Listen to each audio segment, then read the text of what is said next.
it can't be the Fiber Connect show without seeing Michael Render. Well, Michael, I'm used to asking about fiber deployment and where it stands. It sounds like that newest report is going to come out in a couple months, but you have a different new report on the consumer's perception of fiber. Why don't you give us some highlights of that? We'll have a conversation. Sure.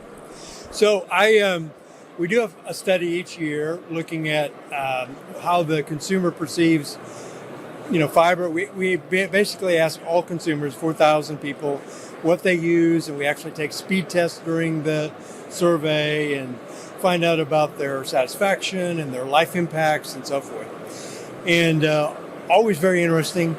Fiber has definitely probably never been in a stronger place in terms of where fiber perceive it. It wins on net promoter scores versus, cable and DSL and so forth.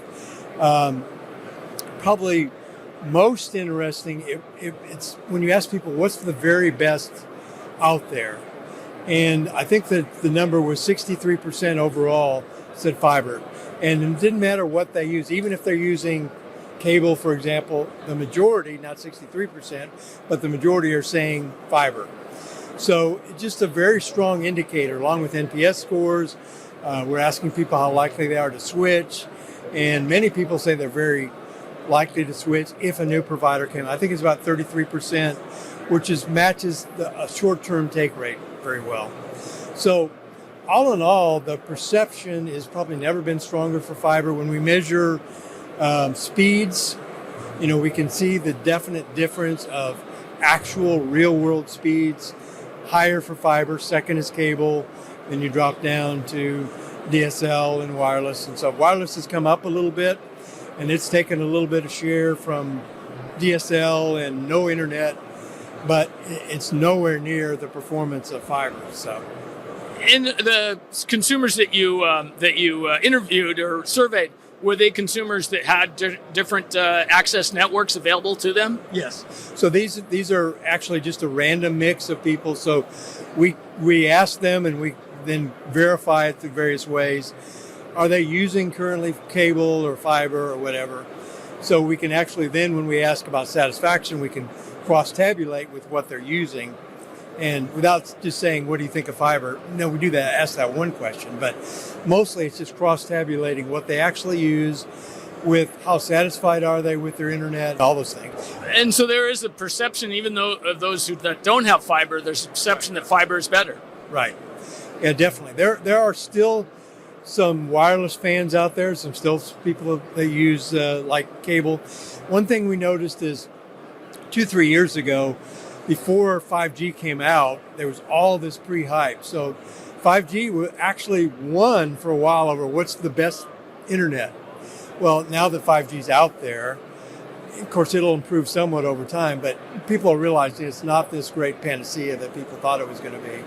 I'm kind of curious if people perceive that Wi-Fi is the best access network, not realizing that it's powered by fiber or whatever else. There certainly is some confusion sometimes, and people say I have a wireless network, but we can cross-check that through IP addresses and things to realize what they're really using versus what they think they're using. So there's a little data correction that has to go on there because there is some confusion.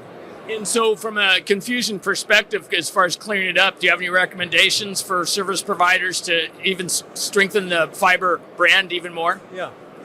Well, I think one, yes, just making it clear to people, trying to make it clear that they do have fiber and why it's better and how that differs from their in-home network. There is one point when we do NPS scores, they're good, they're best for fiber, but they're not world-class. There's still some room to grow. And I think the message there for providers is create world-class service to go along with your world-class product, basically. Do you think there's opportunities to do kind of like a good housekeeping seal, a Fiber Broadband Association good housekeeping seal? There is. I think actually there was that done at one point, but certainly something to think about again and revisit that. Go ahead. Yeah, it seems like anything that can reinforce that idea that fiber is better. Right.